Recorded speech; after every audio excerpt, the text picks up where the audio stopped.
The rain fell in thin streams on the iron railing of the balcony, leaving a trail of shine on the grey Parisian morning. Olivia was leaning against the hotel room window, a cup of cold coffee between her hands. The steam had long since dissipated, just like the enthusiasm she once felt for being there, Paris, the fashion capital, the epicenter of what had defined her life for years. Behind her, her husband slept soundly, indifferent to the woman looking outside as if searching for a forgotten version of herself. The clock read 7:40. In the reflection of the glass, she saw her own pale face, the tired eyes, and the hair hastily tied into a messy bun. Time was passing, and Olivia, at 35, felt her youth slipping away not because of her age, but through the absence of something she couldn't name. She wore a white silk robe, a birthday gift from her husband, and thought that nothing about that garment truly belonged to her. Not the silk, not the gesture, not the body wearing it. Down in the hotel lobby, it buzzed with photographers, models, and designers. It was the beginning of Paris Fashion Week, and Olivia, an American fashion critic, was a guest of honor at several shows. She walked with elegant posture, her heels echoing firmly on the marble, her expression controlled. No one suspected that inside she felt absent, almost invisible. "Madame Olivia, your car is ready," the driver announced in English with a slight French accent. She nodded with a brief smile. The car slid through the wet streets as shop windows displayed dresses that seemed made of dreams. Olivia watched the city with a melancholy disguised as fascination. She liked Paris, but there was something cruel about beauty that isn't shared. The first show would be at the Palais de Tokyo. Upon entering, the sound of camera flashes enveloped her like a storm of lights. The smell of expensive perfume mingled with leather and the metal of the structures. Among so many familiar faces, she felt like just another shadow. It was then that she saw her, a young woman with short, light brown hair, a black scarf tied around her neck, holding a clipboard and coordinating something on a walkie-talkie. Louise. She moved with natural ease, with the confidence of someone who didn't need to call attention to be noticed. She was 22, with honey-colored eyes and a French accent that made any word an invitation. Olivia didn't know why she had noticed her. Perhaps because of the contrast between her youth and the serenity in her gaze, or perhaps because, for the first time in a long time, someone seemed to really look back. "Watch out for the cable," Louise warned a technician in rapid French. Soon after, she turned and her gaze met Olivia's. It lasted only a second, but it was as if the sound of the flashes diminished. Louise smiled politely, unaware that the smile would remain stuck in Olivia's memory for the rest of the day. During the show, Olivia tried to focus on the clothes, the textures, the trends she would later comment on in her article. But Louise's gaze kept returning to her mind like a dissonant note. When the last model crossed the runway, she stood up and walked to the back of the hall. Louise was there, gathering her notes. "Good work," said Olivia in English, in a tone that mixed praise and curiosity. Louise looked up, surprised to be approached by someone so well-dressed and with such a striking presence. "Merci," she replied with a smile that was almost shy, but not entirely. "Did you enjoy the show?" "Some pieces seemed more concept than clothing," said Olivia, joking. "But perhaps that's the charm. Or the danger," Louise added, laughing lightly. The conversation lasted only a few minutes, interrupted by the backstage rush. Still, Olivia left with the feeling that something small, but irreversible, had begun. In the following days, Paris seemed different. The sky was bluer, the wind lighter. At every event, Louise appeared in some corner, sometimes taking notes, other times just observing.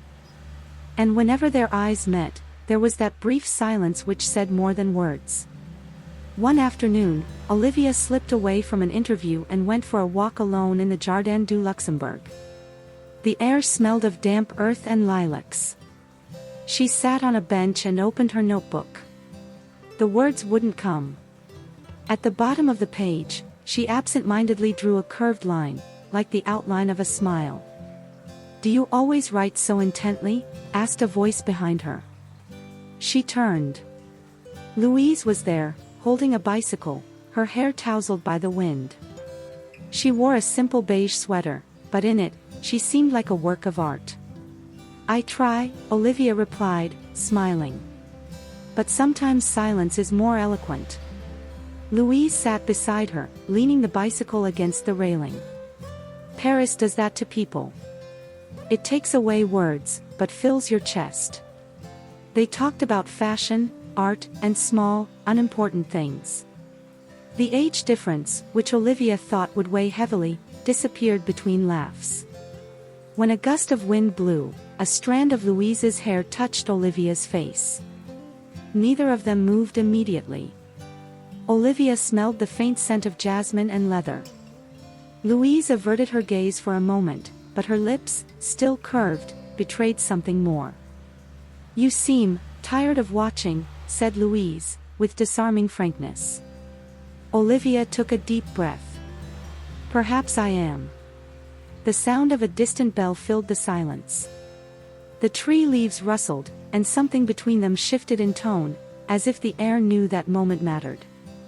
Louise stood up first, taking the bicycle. "I have to go back. But there's another show tomorrow." "Are you going?" "Yes," replied Olivia, trying to sound indifferent. "I'll be there. Then, until tomorrow." And Louise smiled, before pedaling slowly down the path, her light coat fluttering like a wave. Olivia remained seated, watching until the figure disappeared among the trees. She touched her own face, still warm where the strand of hair had brushed. She didn't know what it was, curiosity, desire, or just the taste of being alive again. In the late afternoon, when she returned to the hotel, her husband was already waiting for her for a business dinner. She watched him adjust his tie in the mirror, talking about investors and brands. Olivia nodded, but her mind was far away, in a garden, in a smile, in a voice that sounded more sincere than any applause. And for the first time in years, she felt afraid that tomorrow would actually come. The next day dawned wrapped in a milky light, the kind of brightness that softens the contours of Paris and makes everything seem part of a dream. Olivia got ready in front of the mirror, more slowly than usual. She chose a navy blue dress, simple in cut but elegant, the kind of clothing that doesn't try to call attention, it just belongs. In the mirror, she noticed a different shine in her eyes. She almost didn't recognize herself. That afternoon's show would be in a renovated old warehouse near the Canal Saint-Martin, a mix of industrial and poetic. Upon arriving, Olivia smelled rust, expensive perfume, and recently fallen rain. Amid the bustle of technicians, models, and guests, she saw Louise again, wearing a leather jacket and a badge hanging from her neck. She was kneeling, adjusting a light cable, focused. "You always seem to be in the right place," said Olivia, leaning in slightly. Louise looked up, surprised and amused. "And you always look ready for a portrait," she replied, with a half-smile. They laughed. It was a brief, complicit laugh that drew the attention of passers-by. Olivia noticed the curious glance of a known photographer and looked away, fixing her gaze back on the runways. The show began, and the lights dimmed gradually, leaving only a spotlight illuminating the center of the hall. Olivia sat in the second row, close enough to see Louise moving around backstage. Each time she passed, a soft scent of jasmine and freshly printed paper mixed with the air. With each appearance, Olivia felt something in her chest she couldn't define. After the event, the crowd dispersed. Olivia, for some reason, remained. She walked through the empty corridors, hearing the distant echo of voices and footsteps. She found Louise leaning against a stack of boxes, checking her phone. "Is everything ready for tomorrow?" asked Olivia, not knowing why she was approaching. Louise sighed. "Almost. We still need to adjust the lights for the sponsors' brunch. Do you want help?" Olivia's voice came out light, but sincere. Louise raised an eyebrow, surprised. "You? The famous critic who writes about fabrics and silhouettes wants to carry boxes. I can try, said Olivia, laughing. They worked together for a few minutes. The sound of plastic being torn, the dragging of boxes, the orange light of the sunset coming through the high windows. Sometimes, their hands met by accident while reaching for the same object. Each touch seemed to last a second longer than it should. Careful, Louise warned when Olivia almost tripped over a cable. She reached out and held her by the arm.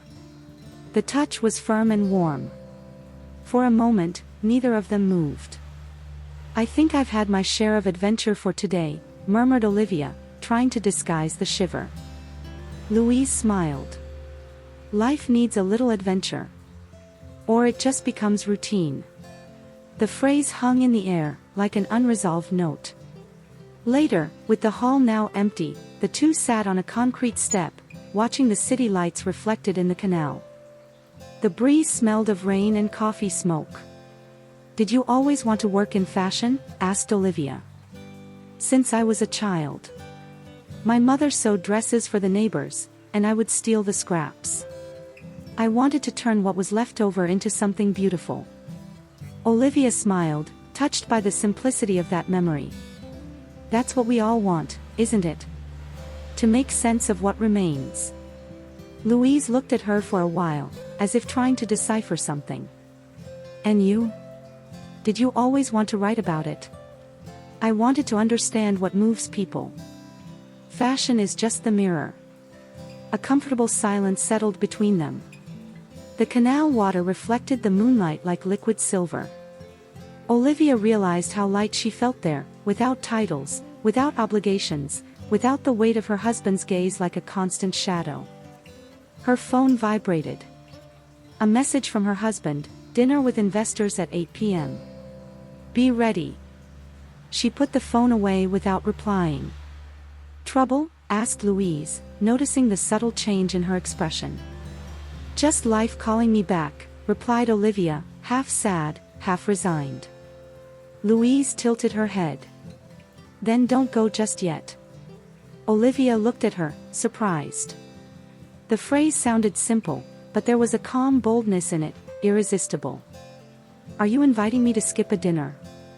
I'm inviting you for a coffee. The one on the corner is still open. The aroma of warm bread and the distant sound of French music guided them to the small bistro. The tables were small, the wooden floor creaked, and a yellow lamp made Louise's face look like a painting. They talked about everything and nothing, about the weather, a taste for cinema, about the absurdity of trends that change every season. Louise's laugh was clear, and Olivia found herself watching the movement of her lips as she spoke. A silly detail, but impossible to ignore. You're different from what I imagined, Louise said suddenly. And what did you imagine? A distant woman, perhaps cold.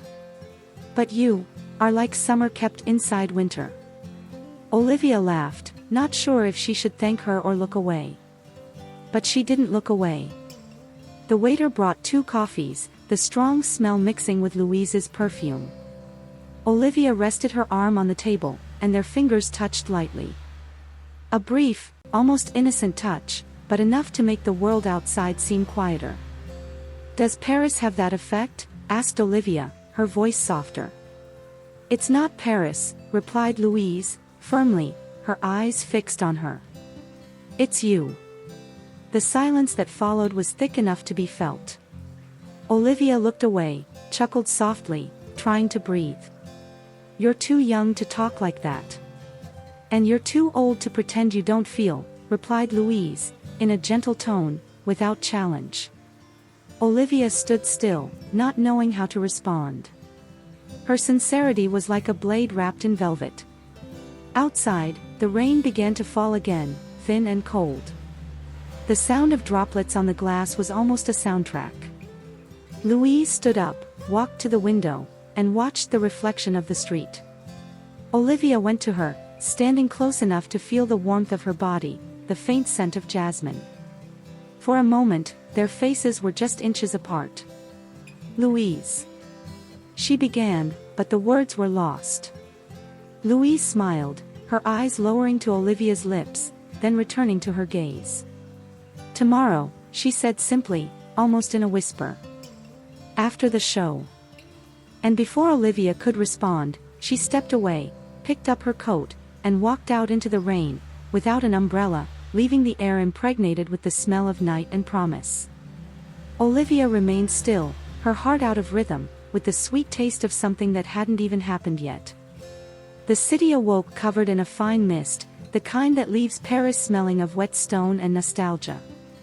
Olivia crossed the street with her overcoat buttoned to the neck, trying not to think about the previous night. Since the coffee with Louise, something in her had changed, not abruptly, but like a scene beginning to come undone silently.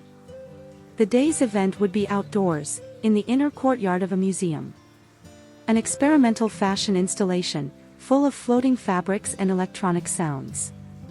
When Olivia arrived, Louise was already there, coiling cables and directing technicians in rapid French. The wind tousled her short hair, and she laughed while trying to tame the chaos around her. "I thought you weren't coming," said Louise when she saw her. "I said I would come," replied Olivia, feigning neutrality, though her heart had raced. "Then help me with this," asked Louise, pointing to a translucent fabric caught on a metal structure. "It's tearing in the wind." Olivia held the other end, and for a few seconds their hands met in the middle of the fabric. The electricity of the touch was subtle, but real. The silk slipped between their fingers, cold and smooth, and the sound of the fabric being tension mixed with the distant noise of cars and footsteps. "Hold it tight," said Louise, raising her arms. "I'm going up." Olivia watched the young woman climb an improvised ladder, balancing with lightness. A ray of sun broke through the mist, illuminating Louise's face for an instant. It was an accidental portrait, like the ones photographers spend their lives trying to capture. "Do you trust me?" asked Louise, from above. "I don't know," Olivia replied, laughing. "Should I?"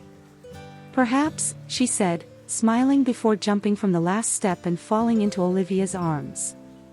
The impact was light, but enough for the jasmine perfume to fill the air between them. They stayed there for a second too long, their laughter mingled, their eyes too close. "It's okay," whispered Olivia, helping her balance. "It is," replied Louise, not immediately letting go of her arm. The rest of the morning passed with small gestures that seemed like accidents, but never were. Olivia holding back Louise's hair while she secured a fabric, Louise touching Olivia's shoulder to indicate the wind direction, a gaze that lingered longer than necessary. Everything subtle, everything intentional. When the event ended, the sky began to darken. An unexpected invitation arrived on Olivia's phone, a gala dinner organized by a luxury brand. Her husband couldn't go, he had a meeting in London. For the first time, Olivia felt relief. "Are you going to the dinner?" asked Louise, who had overheard part of the conversation. "It seems so. Do you want to come with me?" The question escaped before Olivia could rationalize it. Louise blinked, surprised. "I wasn't invited." "I can fix that," replied Olivia, in a complicit tone. "Consider it a professional favor." Hours later, they met in the hotel lobby. Louise wore a simple black dress, without any shine, but the cut revealed the delicate contour of her neck and shoulders. Olivia, in contrast, wore a wine-colored silk dress. When they saw each other, there was a moment of silence where both forgot what they were going to say. "You look beautiful," said Olivia. "And you look dangerous," replied Louise, smiling. The dinner hall was a sea of voices and crystal. The scent of flowers mixed with the aroma of champagne and truffles. Olivia moved among the guests with the elegance of. She always did, but she could feel Louise's eyes on her every step. They sat side by side, and the conversation flowed between soft laughter and discreet teasing. "Do you always live like this?" asked Louise, looking around. Champagne, camera flashes, people greeting each other without knowing one another. "It's my job," replied Olivia, but the phrase sounded more like an excuse. And do you like it? Olivia took a long time to respond. I think I forgot to ask myself that. Louise watched her for a moment. Then, without a word, she slid her hand under the table and lightly touched Olivia's fingers. It was quick, but Olivia felt as if time had stopped. After dinner, they walked together through the empty streets, illuminated by yellowed lamps. The still damp ground reflected the lampposts like threads of gold. It's late, said Olivia. We should go. We should, agreed Louise, but neither of them moved. They passed a closed flower shop. The glass reflected the two of them, a mature woman in search of something she couldn't name, and a young woman who seemed to already know. Louise moved closer, her face just inches away. Do you see? She said, pointing at the reflection. It looks like we're in a painting. Perhaps we are, murmured Olivia. A distant thunder echoed, and the rain began again, thin, insistent. They ran to the awning of a bakery. The sound of the rain was like an old song, and the smell of bread and damp earth mixed with their perfume. You'll catch a cold, said Olivia, laughing. Louise shrugged. It was already worth it. Their laughter died down slowly, replaced by a silence that pulsed. Louise's gaze lowered to Olivia's lips. She hesitated, her fingers almost touching Olivia's face, like someone asking for permission without words. Olivia did not pull away. The kiss happened with the delicacy of something that already existed before it was lived. Brief, tender, full of surprise and contained urgency. The rain intensified, and the world seemed to disappear around them. When they pulled apart, Olivia kept her eyes closed for a second. Then, she took a step back, breathing deeply. She began, but her voice failed. Louise watched her in silence, her face serene, her eyes shining as if they understood everything without needing to hear it. You don't need to say anything, she murmured. I know. Olivia looked at the ground, her heart racing. This shouldn't have happened. But it did, replied Louise, softly, without anger. The silence returned, heavy. The sound of the rain filled everything. I travel tomorrow, Olivia said finally. I need to cover the show in Milan. Louise nodded slowly, hiding her disappointment. Tomorrow, then. Olivia took a step back, still looking at her. She wanted to say something, to ask her to wait, to understand. But the words remained stuck. When she turned her back and walked down the soaked sidewalk, she tasted the salt of the rain mixed with something she didn't know was regret or desire. Louise stood still under the awning, watching her disappear into the mist. Then she closed her eyes and let the rain run down her face, as if trying to erase what had just begun. The plane landed in Milan under a colorless sky, and Olivia felt that the shine of Paris had been left behind, along with something she didn't know if she wanted to forget or relive. The icy wind cut through the thin fabric of her coat as she descended the aircraft steps. Her husband was waiting for her on the tarmac, smiling that diplomatic smile that no longer reached his eyes. Did you manage to catch the last show? He asked as they walked to the car. I did, she replied, without enthusiasm. It was intense. He nodded, distracted, already talking on the phone. Olivia looked out the window during the ride to the hotel, watching the city rush by in reflections of glass and rain. The streets seemed distant, as if she were seeing them through someone else's eyes. In the following days, she busied herself with appointments, interviews, and dinners. But in every pause, Louise's face returned like a memory that refused to fade.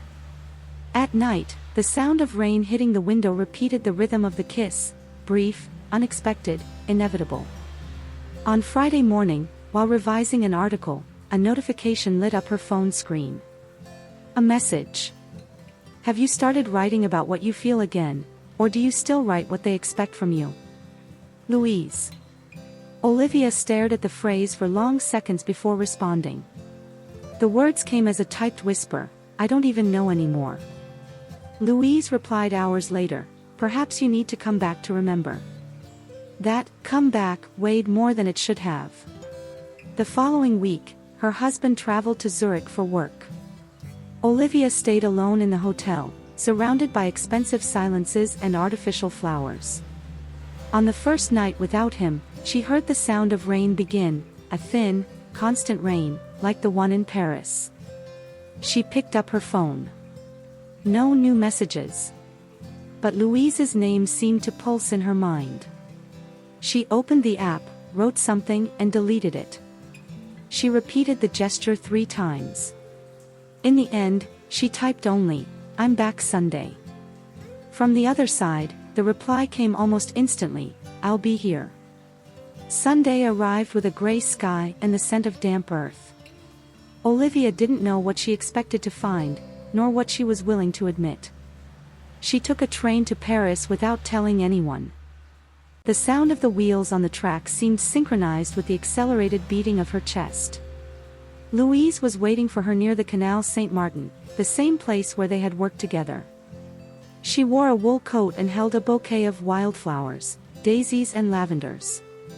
The gesture was simple, but Olivia felt it carried the weight of everything that had been left unsaid. "I thought you might need some color," said Louise, offering the flowers. Olivia accepted them, touching her fingers for a moment. "And do you think color fixes what we feel?" "I think it helps us see." They walked side by side along the canal banks. The wind blew cold, lifting the scent of the flowers. Between one word and another, silence insinuated itself, dense and necessary. "You're going back to him, aren't you?" Louise asked, finally. Olivia took a long time to respond. "He has been my life for 10 years. I don't know who I am without that." Louise looked ahead, her expression calm, but sad. "Perhaps it's time to find out." They stopped in front of a narrow bridge. The rain began again, thin, almost imperceptible. Olivia looked at their reflection in the water, distorted, united by a blur. "You make me feel alive," she confessed, her voice low. "But you also scare me." Louise smiled slightly. "Fear only appears when something matters." The wind blew stronger, bringing the smell of jasmine from her coat. Olivia closed her eyes for a moment. Everything seemed simple there, the rain, the sound of the water, the breathing. Everything, except what she felt. Suddenly, the click of a camera sounded in the distance.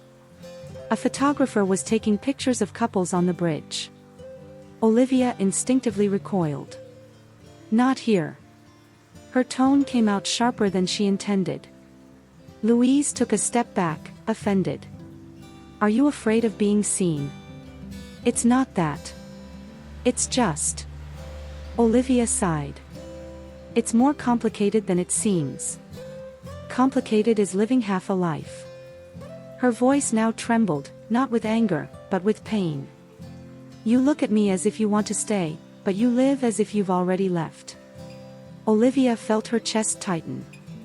"I never learned how to choose without losing." "Then perhaps it's time to lose in order to find yourself." They fell silent. The rain thickened, dripping onto the flowers in Olivia's hands. The colors were fading, and she realized how much it seemed like a mirror of their situation, something beautiful, but which time insisted on dissolving. Louise took a hesitant step forward. "I don't want to be your secret." Olivia swallowed dryly. "And I don't want to hurt you." "Then tell me what you want." The phrase came out in an urgent whisper. Olivia raised her gaze, her eyes moist. "I want to have courage." Louise smiled with tenderness, but also with sadness. Courage never arrives at the right time. A clap of thunder broke the air, and they both took shelter under the awning of a closed cafe.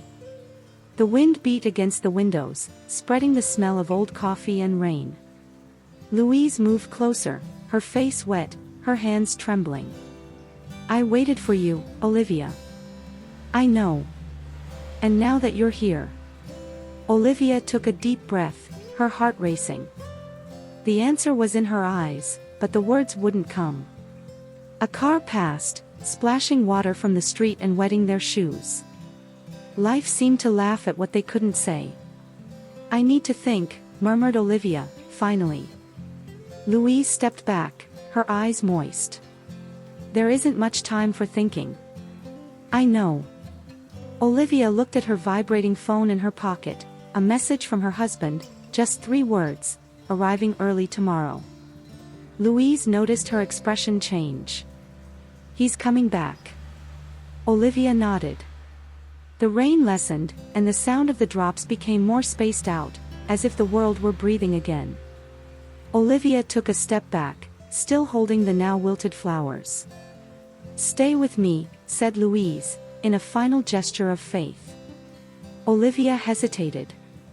The door of the cafe behind them creaked in the wind and stood slightly ajar, like a choice waiting to be made. She looked at the young woman in front of her, her face illuminated by a faint light, her eyes full of everything that could still be, and knew that any decision would change the course of their lives. But not in that instant. Olivia reached out her hand, touched Louise's face, and let the touch say what the words could not. Then, without looking back, she began to walk in the rain. Louise stood still, watching her silhouette move away. When the sound of her footsteps disappeared, the cafe door swayed in the wind, slightly ajar, like an invitation still waiting for an answer. The next morning was born silent, as if Paris had stopped to listen to what still pulsed inside Olivia. The hotel room was plunged into a gray light, and the distant sound of rain painted the same scene on the window as days before, but nothing inside her was the same. Her husband slept facing the other side, and for the first time, she noticed the exact distance between their bodies, the space of an entire life. Olivia got up without making a sound, put on a soft sweater, and went to the window. The reflection gave back the face of a woman who seemed familiar and, at the same time, new. There was no makeup, just the calm of someone who had finally stopped running from herself. Outside, Paris dawned damp, and cars left long trails in the puddles on the street. She thought of Louise, of the last time she had seen her, the wet face, the trembling voice, the half-open door, and understood that the silence of that farewell had been merely the interval before a new beginning. During breakfast, her husband talked about contracts and investors. Olivia listened from a distance, responding with polite monosyllables. When he stood up to take a call, she looked at her still full cup, the steam rising and disappearing, and thought about how she had spent years like this, slowly evaporating inside a life that no longer fit her. She left a note on the table, a simple note, without long explanations. I'm not running away from you. I'm returning to myself. She left the hotel, feeling the cold wind on her face, and walked without direction through the streets of Paris. The shop windows were beginning to open, and the smell of fresh bread mixed with the scent of lavender from the florists. Each step felt like a thread being untied, and with every corner she turned, she felt lighter. The train to the countryside was leaving in an hour. She bought a ticket without thinking twice, guided only by the intuition that the path would lead her where she needed to be. She sat near the window and watched the scenery change, buildings, fields, wet trees. When the train slowed down, a glimpse of something familiar appeared between the clouds, the canal, the cafe, the bridge. And there, standing under a red umbrella, was Louise. She didn't know how, but Louise always seemed to know when something important was about to happen. Olivia stepped off the train slowly. The rain fell gently, and its sound mixed with the hurried steps of passers-by. When their eyes met, the world seemed to hang suspended, the same place, but a different time. You came back, said Louise, with a smile that was half surprise, half relief. I promised, didn't I? Replied Olivia, not holding back her laughter. Louise lowered the umbrella, allowing the rain to touch them. I thought I wouldn't see you again. I thought so too, Olivia confessed. But there are things that won't let themselves be forgotten. For a moment, they just looked at each other.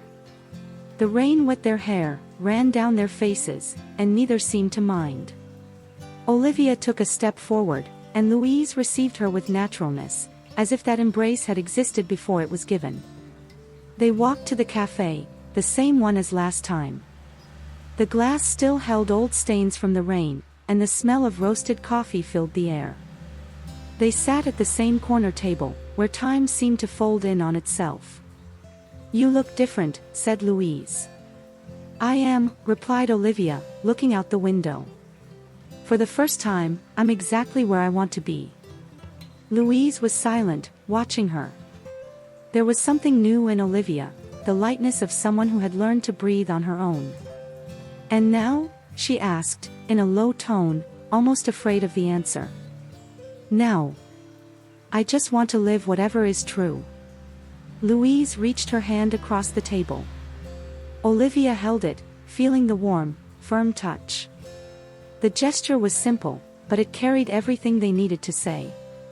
Outside, the rain eased, and a timid ray of sun broke through the clouds, projecting golden reflections onto the glass. "I left everything," Olivia confessed. "The job, the marriage, the roles I was taught to play. And, strangely, I feel no loss. I feel space." "Sometimes, you have to strip away everything to wear your own skin," replied Louise.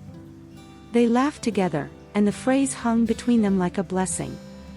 Later, they walked along the canal. The sound of wet leaves under their shoes, the sweet smell of the flowers Louise still held.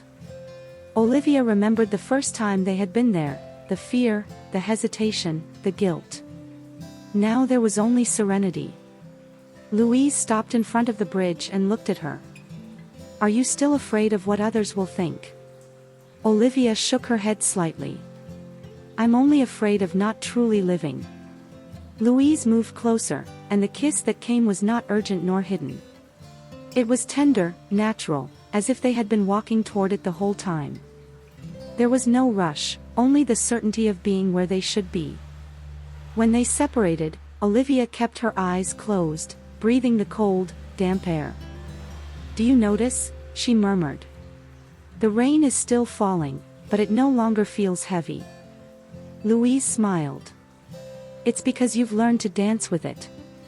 The day continued, slow and luminous. They walked to the modest apartment where Louise lived. Inside, the smell of paint and dried flowers mixed with that of old wood. Olivia let her eyes wander through the space, fabrics, sketches, photographs of fashion shows. Every detail seemed to pulse with life. Louise made tea while Olivia watched the sunset tinge Paris gold from the window. When the young woman approached and handed her the cup, their fingers touched again, and this time, there was no more retreat. They didn't need words. Their love manifested itself in small gestures, the touch of hair, the shy laugh, the leaning of heads together on the sofa while the world outside dissolved into light. Time, inside that space, seemed to finally make sense. Hours later, when the sky became a deep blue mantle, Olivia stood up and walked to the window. The city glittered under the fine rain, exactly like on that first morning. Only now, the reflection in the glass showed two silhouettes together. She smiled, the same gesture as before, now without loneliness. Louise hugged her from behind, and their silence was full. Life would still have doubts, winds, days of fear. But in that moment, there was choice. Because to love, Olivia realized, was not about clinging to someone, but about freeing oneself from everything that prevents the heart from breathing. Outside, Paris slept under a veil of rain and light. The city, complicit, guarded their secret, the same one that every true love carries, the courage to exist without asking for permission. If this story touched you, subscribe to Secret Garden Stories, leave your comment, and share it with someone who needs to hear this today.